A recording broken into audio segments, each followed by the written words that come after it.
जय गणेशाय नमः। संकट चौथ, जिसे तिलकुटा चौथ या संकष्टी चतुर्थी भी कहा जाता है, साल 2026 में 6 जनवरी मंगलवार को मनाई जाएगी। यह चौथ जो है वो माघ मास के कृष्ण पक्ष की चतुर्थी तिथि को मनाया जाता है। इस चौथ के व्रत करने से संतान की आयु लंबी होती है और जिन्हें संतान सुख की प्राप्ति नहीं, उन्हें संतान सुख की प्राप्ति होती है। इस व्रत का पारण रात को चंद्रमा को अर्घ्य देकर किया जाता है।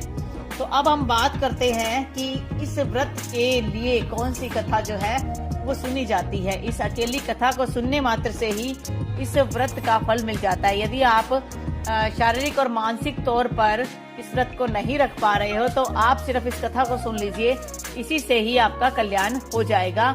और एक मनोकामना आप मांगिए कि हे गणेश जी भगवान, मुझे संतान प्राप्ति हो जाए, या आप जो भी मनोकामना मांग रहे हैं वो मांगिए।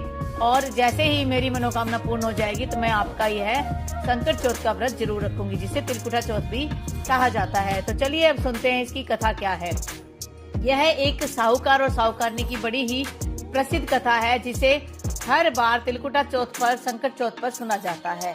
इस कथा को सुनने के बाद गणेश जी की एक अन्य कथा को सुनना भी काफी जरूरी माना गया है। यदि आप उस कथा को नहीं सुनते तो गणेश जी की कृपा अधूरी रह जाती है। चलिए बात करते हैं इस कथा की, सुनते हैं इसे। एक साहूकार और एक साहूकारनी थे।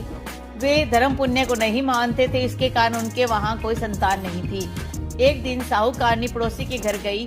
उस दिन संकट चौथ थी। वहाँ पड़ोसन संकट चौथ की पूजा करके कहानी सुन रही थी। साहूकारनी ने पड़ोसन से पूछा, तुम क्या कर रही हो?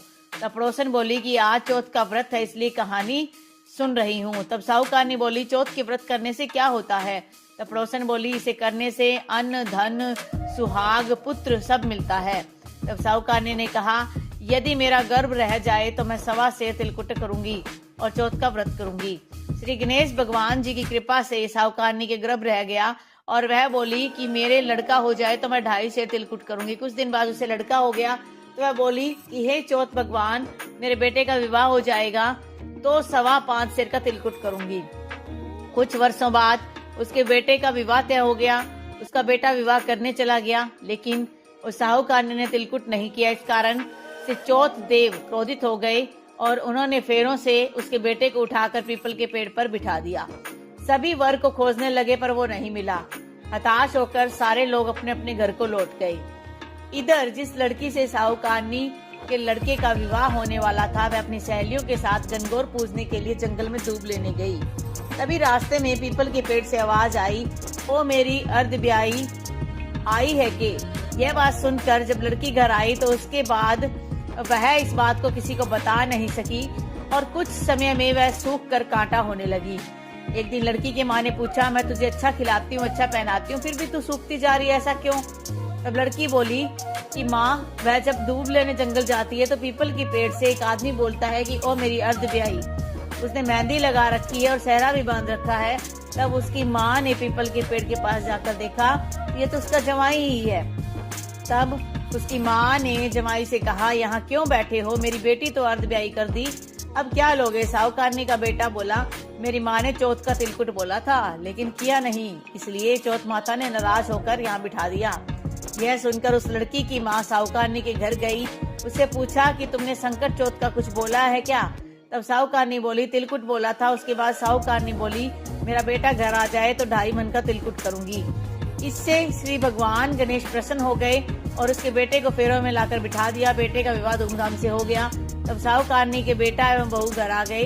तब साहूकारनी ने 2.5 मन तिलकुट किया और बोली, हे चौथ देव, हे गणेश जी महाराज, आपके आशीर्वाद से मेरे बेटा बहू घर आए हैं, जिससे मैं हमेशा तिलकुट करके व्रत करूंगी। इसके बाद सारे नगरवासियों ने तिलकुट के साथ संकट चौथ का व्रत करना शुरू कर दिया।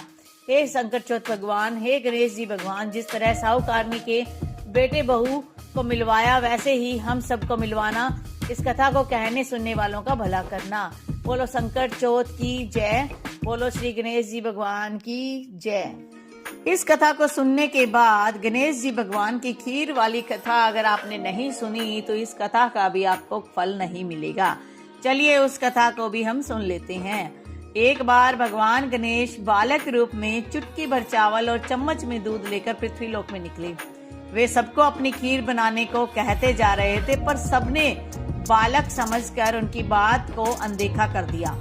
इसी दौरान एक गरीब बुढ़िया ने उनकी खीर बनाना स्वीकार कर एक बर्तन चूल्हे पर चढ़ा दिया। इस पर गणेश जी ने घर का सबसे बड़ा बर्तन चूल्हे पर चढ़ाने को कहा। बुढ़िया ने बाल लीला समझते हुए घर का बड़ा बर्तन उस पर चढ़ा दिया। कुछ देर में एक चमत्कार हुआ।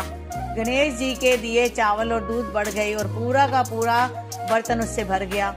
इसी बीच गणेश जी नहाने के बाद खीर खाने की बात कहते हुए वहां से चले गए। पीछे से बुढ़िया के पोते पोती आए तो भूख लगने पर बुढ़िया ने उन्हें वह खीर खिला दी। खीर बनते देख रही पड़ोसन को भी बुढ़िया ने कटोरा भरकर खीर दे दी। बेटे की बहू ने भी चुपके से एक कटोरा खीर खाने के लिए छिपा दी। तो इतना कुछ उन्होंने कर दिया। इसके बाद जब गणेश जी को भूख लगी तो वो वहां पर बुढ़िया माई के पास खीर खाने के लिए आए। बुढ़िया माई भी उनका इंतजार कर रही थी। बुढ़िया ने भी खाने के लिए खीर हाथ में ले ली और बोली, आ जा रे गणेशिया, खीर खा ले। तभी गणेश जी वहां पहुंच गए और बोले कि मैंने तो खीर पहले ही खा ली। जब बुढ़िया ने पूछा कि कब खाई तो वे बोले कि जब तेरे पोते पोती पड़ोसन और बहू ने खाई तभी मेरा पेट भर गया। इसके बाद जब बुढ़िया ने बाकी बची खीर के उपयोग के बारे में पूछा तो गणेश जी ने उसे नगर में बांटने को कहा। जब बुढ़िया ने खीर बांटी तो राजा को भी इसका पता लग गया। इस पर उसने बुढ़िया को अपने दरबार में बुला लिया। सारा माजरा जानकर उसने बुढ़िया का खीर का बर्तन अपने पास मंगा लिया। पर राजा के महल में जैसे ही वह पहुंचा तो उसमें कीड़े मकोड़े व जहरीले जानवर गिर गए। यह देख राजा ने वह बर्तन वापस बुढ़िया को दे दिया। उसके घर ले जाते ही वापस बर्तन पहले जैसा हो गया। इसके बाद बुढ़िया ने फिर गणेश जी से बची हुई खीर के उपयोग के बारे में पूछा तो उन्होंने झोंपड़ी के एक कोने में से गाड़ देने के लिए कहा। ऐसा कहकर बुढ़िया माई रात को सो गई और गणेश जी उसकी झोपड़ी को लात मारते हुए अंतर्ध्यान हो गई। अगले दिन जब बुढ़िया उठी तो उसे अपनी झोपड़ी महल में बदली हुई और खीर के बर्तन सोने जवाहरातों से भरे हुए मिले। गणेश जी की कृपा जानकर बुढ़िया काफी प्रसन्न हो गई। हे गणेश जी महाराज, आपने जैसा फल बुढ़िया माई को दिया वैसा सबको देना। कथा कहने वाले व ओंकार भरने वाले और आसपास के सुनने वाले सबके भंडारे भरे रखना। कमेंट बॉक्स में लिखना मत भूलना। जय गणेशाय नमः। वीडियो अच्छा लगा हो तो वीडियो को लाइक कीजिए, शेयर कीजिए और चैनल को सब्सक्राइब कर लीजिए। इंस्टाग्राम फेसबुक पर देख रहे हैं तो पेज को फॉलो कर लीजिए।